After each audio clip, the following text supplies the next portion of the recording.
Hello, my name is Tej van Pettinger from Economics Help, and today I'd like to look at the role and function of markets in an economy.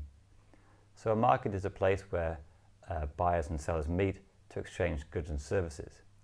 Markets can also ration scarcity, create incentives to develop new products, encourage efficiency, and ration scarce resources.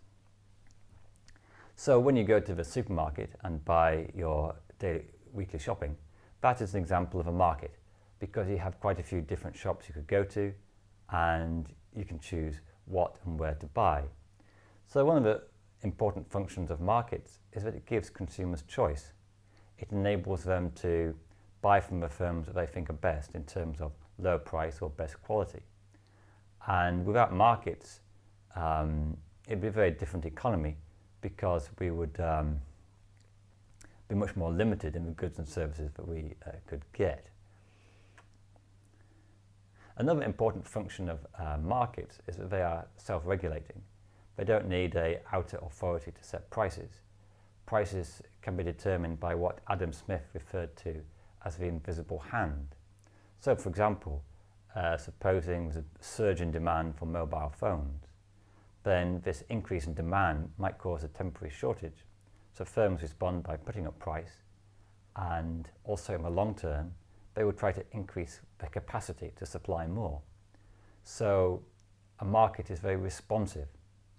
Similarly, supposing there's a shortage of a good, supposing that lithium becomes in short supply, then the price of lithium will rise, the price of lithium batteries. So this higher price will of course reduce demand. Consumers will buy less lithium batteries when it's more expensive.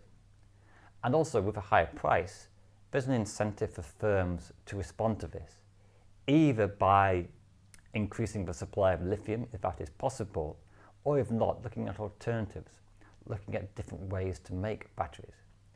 So this is an advantage of markets in that it can help deal with changes in supply and demand and create its own solutions to these changes in demand and price.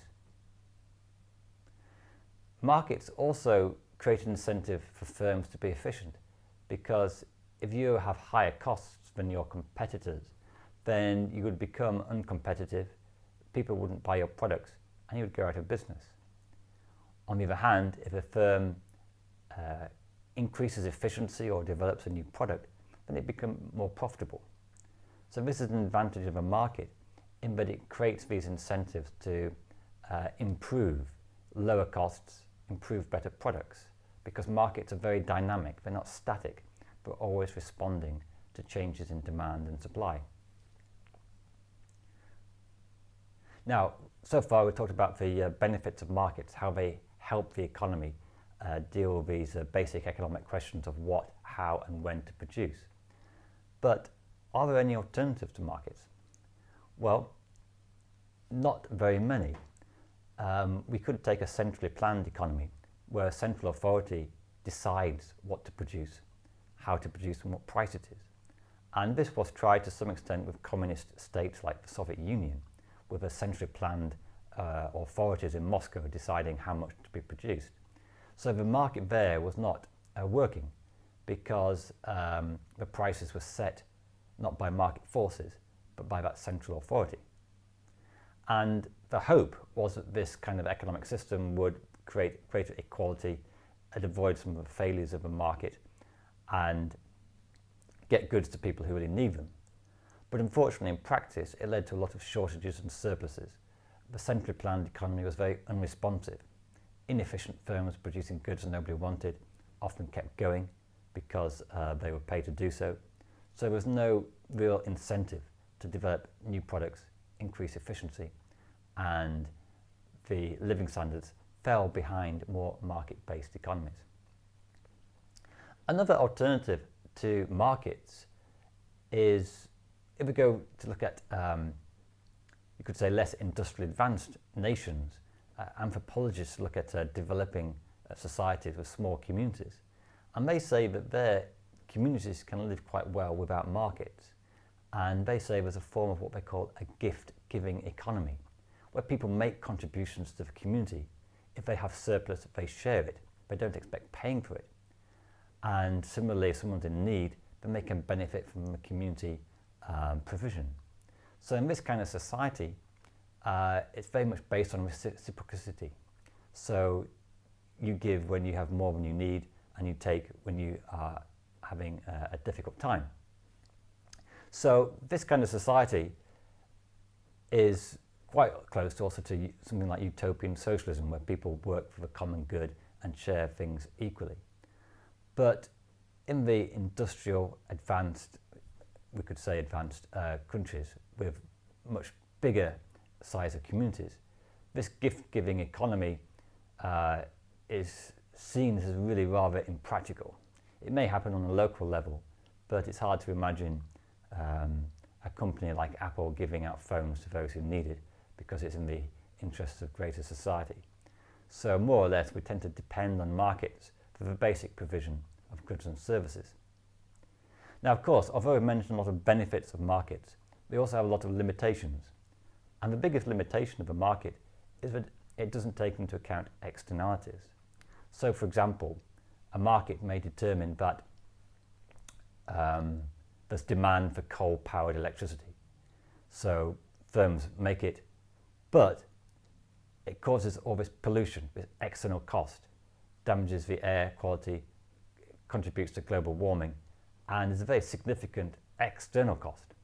So a market will ignore these external costs because it considers what's in the interest of the firm and consumer. But this can lead to quite serious overconsumption of, say, fossil fuels, which have all these negative externalities. Another problem of markets is that there are some types of goods which are either not provided or underprovided. So first of all, public goods like law and order, healthcare, this is generally not provided in a free market because there's a free rider problem. If you take flood defences, it's in the interest of society to defend the town against flooding, but who's going to pay for it? In a market, it's hard to get people to contribute a few pounds to pay for a flood wall when people may be tempted to rely on other people to pay for it and then free ride on their efforts. So these goods, public goods, tend to be provided directly by government intervention and paid for by taxation. And then if you take merit goods like education, health, public transport, goods with positive externalities, these tend to be underconsumed in a free market because we ignore the external benefits, and people may underestimate the benefits of getting a vaccine or going to school. Another problem of markets is that they provide goods and services, but only if people have the ability to pay for them. So you could have a situation where there's a lot of food available, but if people don't have the money to buy it, they may starve. And this has happened. You know, look at the Irish famine in the 19th century. There was actually a lot of food going around, but the peasants didn't have money to be able to buy the imports, and actually Ireland was exporting a lot of food at that time of the famine. So this is a rather extreme example of how markets can let the community down, let society down, because it's only okay if everybody has sufficient income to buy the basic necessities. So this is why most economies are some form of mixed economy, where the government may ensure a basic minimum standard so that people can avoid absolute poverty and buy the basic necessities of life. And related to inequality is monopoly, because we started off with a supermarket where you can choose which one to go to. But what about if there was a monopoly, only one supermarket in town? Then that supermarket will be able to charge higher prices because you had no alternatives where to go to. If you go to an airport, prices are much higher because you're a captive consumer. You can't just go off to the nearest Lidl to buy a cheaper sandwich. You have to pay the rather extortionate prices at the airport because they have that monopoly power. So just to summarize, markets are very important. You know, we do need them to determine many prices and output in a lot of different sectors of the economy. And they have many advantages of efficiency, dealing with scarcity. However, they are not without their limitations. They can be vastly improved if we try to include externalities, for example, a carbon tax, make people pay the true cost of fossil fuels, or we try to deal with the vast inequality that may occur in a market economy.